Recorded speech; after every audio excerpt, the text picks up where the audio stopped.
All right, I'm freezing my ass off. The only good part about that is it means it's time for my annual gift list. So I'm gonna go over stuff for shooters, hunters, outdoorsmen, guys in general.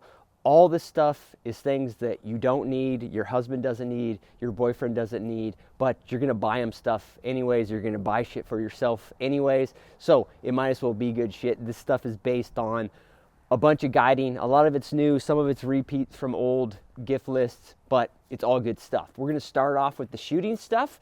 I'm just looking to get demonetized right off the bat, so why the hell not? All right, so something that seems to be arising more and more is the whole grizzly bear thing.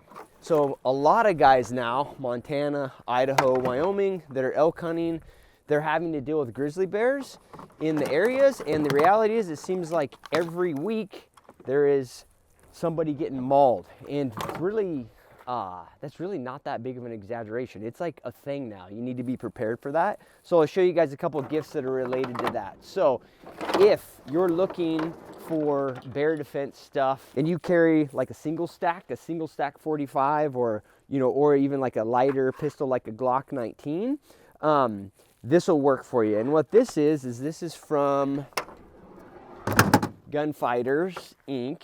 And what it is it's a setup that goes on the back of your bino harness. Okay, and like I said, this is good for lighter pistols. So I would say, single stack 45s, light pistols like the Glock 19, it works great. A lot of guys are just holding right here and they can draw that way. They're grabbing their bino harness, they're grabbing here. I actually add a strap, and what this strap is all it is a, right here, it's a strap from Cafaro, but I'm sure you can get them other places. I'll put a link below. But what that strap allows me to do is I just add a buckle to my bino harness, set it right here, and then I can snug that up, and that gives me a better ability to draw this pistol here without having to really worry about yanking my whole harness off this way, right? I can get a better hold of it with that strap. I can actually kind of puff my belly out and I can draw my pistol that way. So that's a bonus. For me personally, the reason I'm saying that this is for a lighter pistol is when I get into a heavier pistol, if I'm in like really thick grizzly country, Alaska, something like that, where I want to have a heavier pistol like a 10mm or something like that, I can't carry it on my belly like that. It actually makes me physically sick, and I don't know the explanation, but I'm not the only one. Just the pressure on my abdomen right there is annoying and kind of makes me nauseous over time, particularly if I'm sitting down glassing or anything else. So what I use in that situation is another Gunfighter product.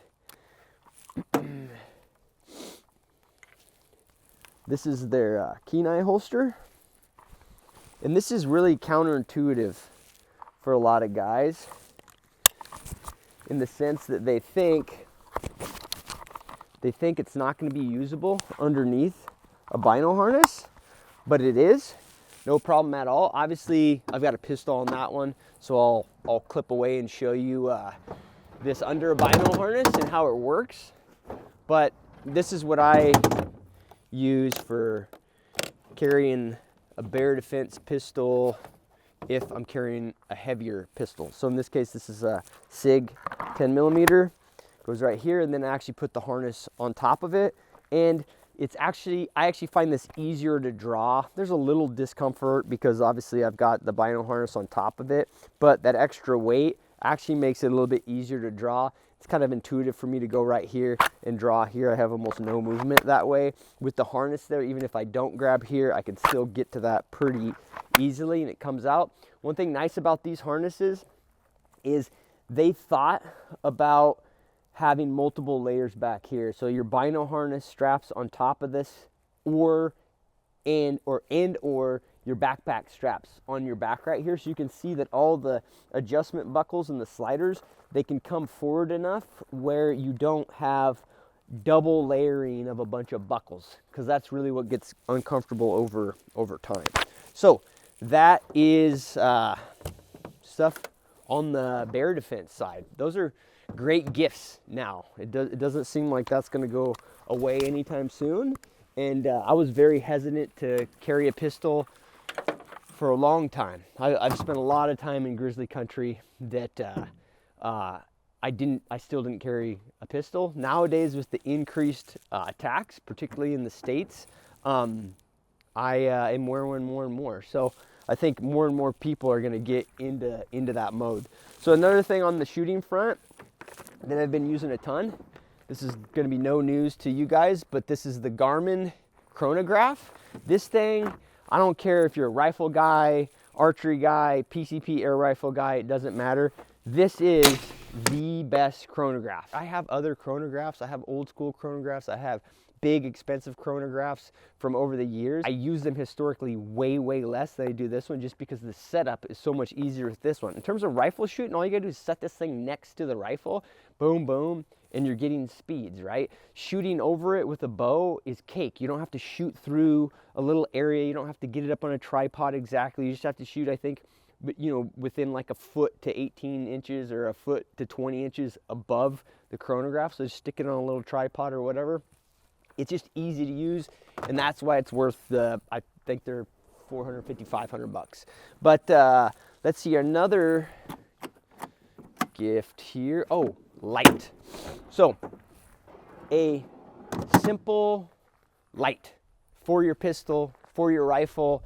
These things are super handy in the hunting context. I've got an adjustment on here for a pick rail, and it comes with it. You just got to make sure you put the pick rail one in there, and I can put it on my SIG, I can put it on my rifle, and it's handy. The primary reason I use this is if I'm out blood tracking on rifle hunts. Yes, there's rules in different states and across the country that you need to pay attention to, but in the end, I mean, guys, if you're out blood tracking at night and you've got a pistol, do what's right. And part of that a lot of the times is having a light. Outside of that, having a light is just convenient. Yeah, you can have a headlamp, but having a light on your weapon makes life a lot easier. So this thing here is very handy.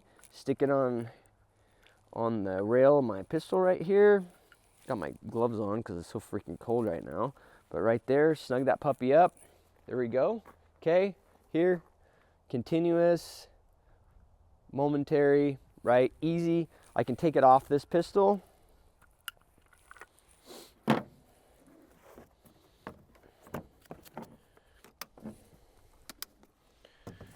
And I can stick it on my rifle, right? If I'm rifle hunting and now all of a sudden I'm into the dark tracking a wounded buck, wounded elk.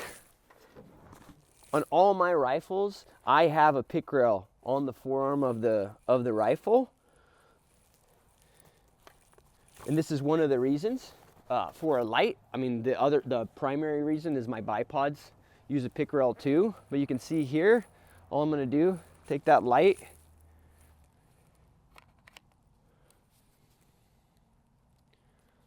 throw it on that rail, and now I've got my light right there, momentary, continuous, right? So now I'm tracking with the light. I can look for blood with the light. You know, obviously I can shoot by the light, you know, kill a wounded animal, do what's right. That's your call. But very handy to have is what I would say. And this one here, this one's not expensive. This is the Fenix GL19R. I'll put a link down below. You can check it out. Yes, I'm sure that you have been told by, you know, lots of folks that the tactical $550 one or $800 one is better. The reality is I haven't had a problem with this one. It's been durable, it's been reliable. So the $100 one, $120 one has been completely fine for me. I don't feel like you need to go hog wild on it, but your judgment call. For my use case in the hunting context, I have had zero problem with that one. Oh, another gift that I would suggest for anybody that's buying a gift or suggesting a gift for a Tikka nerd. So all you guys that are value-oriented rifle hunters, you're looking for a good rifle. Tikkas are badass. They, in terms of, you know, just out-of-the-box accuracy, they are one of the best rifles. And so this one here, I've modified it in several ways, but here's a couple gifts for Tikka people out there. So if your husband's got a Tikka rifle right here, a metal bolt shroud, super easy to install. I'll put a link. Midway's got them, Amazon might even have them. And then the other modification that I think is phenomenal on these is this right here. So this is from High Desert Rifle Works, and this is a custom trigger guard, and it's actually got my family's brand on there, which is pretty cool. Okay, freaking awesome. If you've got a Tikka lover, or you got somebody that's got a Tikka rifle, that is a pretty sweet modification. Let's go dive into some stocking stuffers, and within that, a couple knife related gifts. Guys, I've been using onX Maps for almost 2 decades now, hunting, guiding, outfitting. It is the gold standard tool when it comes to mapping software in the hunting world. They've been a huge supporter of my content for multiple years. So if you want to support me and you want to support them, use my code CliffG for 20% off at onxmaps.com. It is an awesome tool that I use all the time when I'm preparing for hunts, and I use it almost every single day in the field. For navigation, knowing unit boundaries, knowing private land boundaries, it is the tool you have to have. All right, guys, so as we go over here, an article of clothing that I get asked about constantly, and so I think is a phenomenal gift, is this right here, this sweater. So this is a Duckworth powder hoodie, and it's just a simple wool, merino wool sweater, high on utility, right? I mean, I wore it on a bunch of hunts, guiding a bunch of hunts this year. It's a great layer.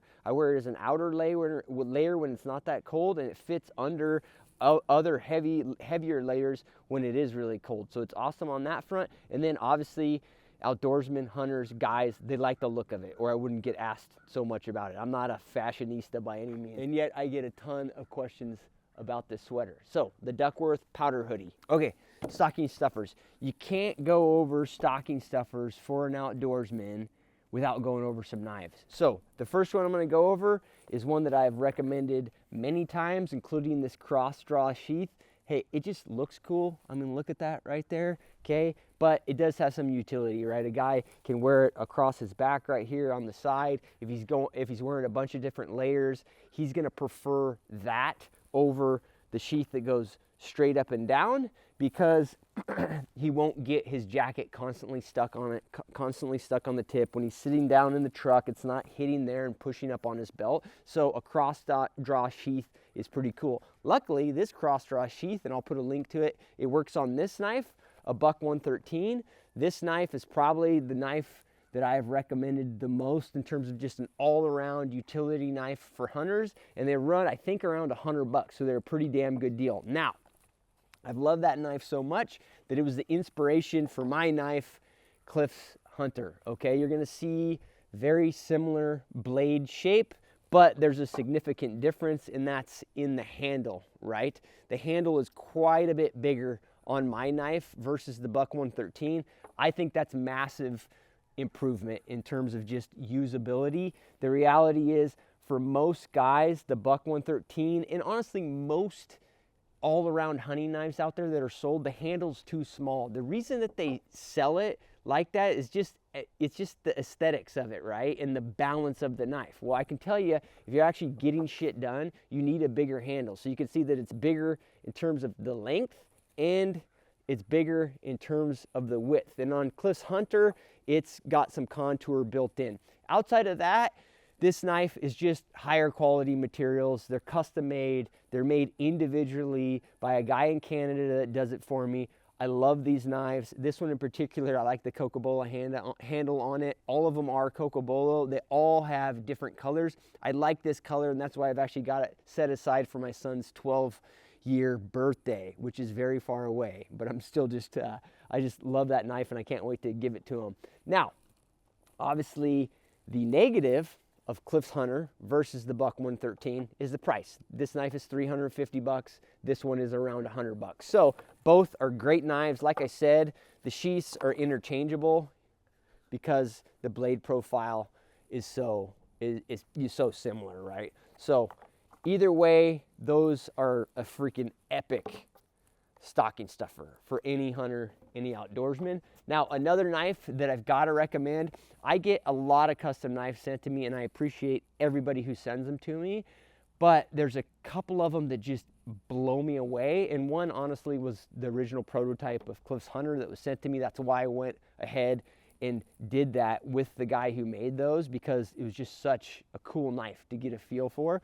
But another knife that did that for me in a serious way is this knife, and this is the, I believe it's trout and bird or trout and grouse knife, and this is from New West Knife Works, and this is just an absolutely beautiful little knife. Look at that thing. The minute I pulled it out of the packaging, I was like, this thing is incredible. The jibbing right here, so if you choke up on it and you've got your thumb right there, the jibbing is actually a mountain range, which is awesome. The thing is just a little piece of art is how I describe it. In terms of utility, you know, I'm not gonna go out and, you know, process an elk with it, but I have been wearing it when I'm out shooting grouse with my bow. So another awesome stocking stuffer without a doubt. Incredible, incredible knife. Now, let's get off knives for a second because I've got one here that is not knife related, but I use it every single day. Just to give you guys a little background on this, is I was contracted by Groove Life maybe a year and a half ago to test some belts and then be a part of some of their commercial content. If you go look at the old belt content when they're introducing these products, this wallet content, you're gonna see me. It was right during hunting season, so I had a huge beard, had my cowboy hat on, so I'm in all those original things. But outside of that, you know, I'm not paid by them at all at this point. I was just paid for those particular commercials. I got this wallet through that process, and I love this thing. And so it's just a simple metal wallet, and you just click it right here, and all your cards pop up. On the back side, it's got a money clip. Put your cash in there, and this thing has been beating around in my pocket for probably a year and a half. And I mean, it's in phenomenal shape, easy. I don't have to fret around, dig through a big fat wallet. The thing is thin, front pocket, back pocket, no problem. So that's the Groove Life wallet. I'll stick a link down below. I don't remember the exact model. Another phenomenal stocking stuffer is Biltong, particularly the fatty slabs. You know I work with these guys, but the reason I work with them is that I believe for carnivore-esque, keto-esque, you know, just low carb diets, this is the best snack there is, particularly the fatty slabs, because the fat's where the energy is. So awesome. If you got a meat eater you're buying gifts for, get one of those. I guarantee they are not going to complain about it. It's awesome. Now, another stocking stuffer is a GPS watch. So this is a Garmin Instinct. If you look at videos of me from 10 years ago, I'm wearing the original Garmin Instinct. This watch is very utility oriented, and I've always viewed it as a backup. So nowadays everybody is dependent on the mapping software on their phone, particularly Onyx. It's a phenomenal tool. I use it every day I'm in the field almost, probably more than once on most days. And the only issue with it is it's reliable as a piece of software, but it's still dependent on you having your phone and the battery in your phone working. So if the battery dies in your phone and you don't have a backup battery, or that phone ends up in the river, you lose the phone or whatever, you're out your primary way of navigating. So a GPS watch to me is a good safety backup. It's also nice just to have a watch when you're out hunting, to know when sunrise, know when sunset is, know when the corresponding shooting hours are. If you're into fishing, you can put the tides on here. All of that is super handy. The other thing that's nice about these watches from Garmin is they have a light built in, right? So 2 clicks here, boom, another light. So in addition to your headlamp, in addition to your phone, now you have another backup lamp. If you're in shitty terrain, that can be huge. And on this other watch here that I've been wearing lately, this is the Fenix 8 from Garmin. The thing is like bright. You can't see it because I'm in the light right now, but this light is a legit light. Like it'll hurt your eyes if you look at it. Now, the Fenix 8, I like it. The mapping is way better than the black and white Garmin Instinct, but it is a little bit bulkier and it's got a lot more going on, and of course it's double the cost. So that's, you know, up to you. One of the reasons that I like this Fenix 8 is I do hunt and I dive, particularly this time of year. So I can wear this watch all the time, including when I go spearfishing. I can jump in the water and it turns right into a free dive watch. So for me, that's huge. But in terms of the economics and value, it's all up to what you want. For the pure hunter, the pure outdoorsman, the Garmin Instinct, the solar or the non-solar version are totally fine. I haven't noticed that big a difference between solar and not. I mean, the reality is you've got all the opportunity in the world to charge these things when you're home. If you charge them really well and you've got a charging block in camp, you're not going to run out of charge for this. Guys, no excuses. All the stuff that I talk about on the podcast, all the stuff I talk about on YouTube, you can do it, and you can do it with me. There's a bunch of hunting, fishing, spearfishing experiences on my website. Go to pursuitwithcliff.com. Right on the top on the menu, click experiences. It'll walk you through all the different options. These are trips oriented around making you better. It's about the skill set, and it's about improving as an outdoorsman. So if that's you, that's what you want, go check them out and join me on the next one. All right, so for any guy, doesn't matter if they hunt or not, doesn't matter if they got a truck, it doesn't really matter. They need one of these, and that is a charger and a compressor. This needs to be in your vehicle. This one from Uncharted is the best one that I've owned. Comes in this nice box, and it's got the jumper cables in there, got the charging pack in there, the Zeus. It's out of stock right now, but just go pre-order one. They run out every time they get them. I've had other ones of these, as I'm sure a lot of you have had. I've had the expensive DeWalt ones, and they're dog shit compared to this one. This one is way better. I don't know why that is. I have no idea if it's internal components or what, but this one has been the best. That's a phenomenal gift for anybody that doesn't have one already. Oh, I should have done this when I was talking about knives, but a butchering set of knives. This is a holdover across all my gift lists, because any guy who doesn't have a set of butchering knives needs one, and he needs to have one of these butchering rules. Makes him feel like a man. Okay, you got to have one of those. And the key knives that you need is, you need a boning knife right here for boning out meat off of quarters, for pulling a backstrap off of a hanging deer, a hanging elk, if you're so lucky you were able to get in that situation, or if you're killing elk or you're killing deer where you can walk to them off of the road. I mean, let's be honest, that is a lot of hunting guys. Have one of these in the truck. Have this butchering set in the truck, because going up to one of those animals and working that backstrap off with this versus your all-around hunting knife is 1,000 times as easy. That's the Dexter version. Here's the Victorinox version. There's a little more curve in that one, but pretty similar price too. You want a breaking knife. The reason you want a breaking knife is if you want to process your own meat. So you want to cut those roasts, make them clean. You want to cut some of your own steaks. Having one of these big knives is good to go. You need one. The other one I got in here is, you want to have either a Victorinox beef skinner, okay, or a lamb skinner. I prefer the lamb skinner, even for elk size animals. And these are not expensive knives, but again, if you're able to hang up animals and work on them in a controlled environment, you can take hides off with these so much easier. Even in the field, if you're somebody who's gonna want to keep your hides of these animals, you want to keep elk hides, that's kind of part of the trophy and the experience to you. Having either the lamb skinner or the beef skinner is huge. They're not expensive knives. I do sell Cliff Skinner, which is a similar knife, and it's basically in between the two. It's between the beef skinners, between the lamb skinner. It's a much more high quality knife. It's got a Coca-Cola handle, and it's more of somebody who wants this, but also wants more of like a collector's piece, something that's going to last a lifetime, right? But it fits in that category too. But these, in terms of utility, are awesome knives. Get one of these nice rolls. Okay, a fun one right here. This book, somebody recommended this to me in my YouTube comments. So whoever did that, I greatly appreciate it. A Man Made of Elk. A pretty cool book. It's about a guy who's obsessed with elk hunting. It's got some cool stories in there. It's got some great tips and tricks, and it's also got a fair amount of philosophy. So a very good read. As you can see, not a long book. That's a great Christmas gift for anybody who's a big elk hunter, interested in elk hunting. Awesome book.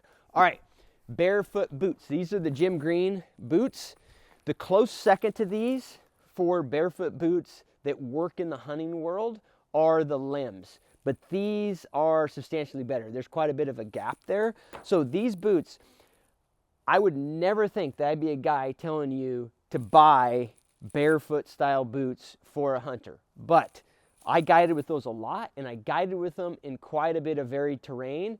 And I can tell you in like 70 to 80% of the hunts that I do, which are going to be tilted towards kind of the more rugged hunts, those boots were just fine.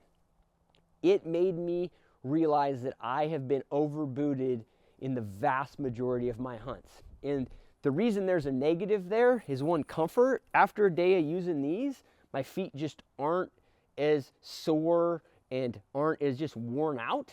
And the other thing is you can be way quieter in this barefoot style boot. Like look at the sole there, right? There's not much there between your foot and the ground, so you know exactly where your toes are at. You can be much quieter, you can be much stealthier. And the reality is, in a lot of terrain, you actually, the wider toe box, you can spread your toes and you can actually maneuver terrain better in these, right? Like if you're going downhill, you tend to do less side hilling, and you do more like duck walking down, just like straight downhill.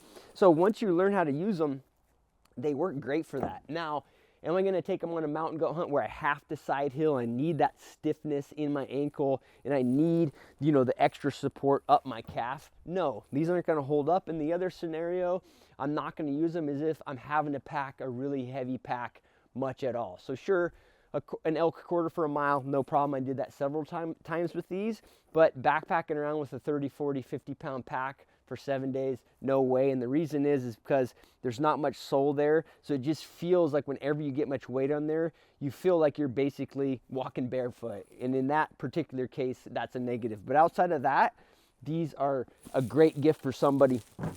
Barefoot boots. In terms of just simple, fun stuff that kind of is outside of the hunting world, this bag, I believe I think they call it the 72 from Uncharted Supply.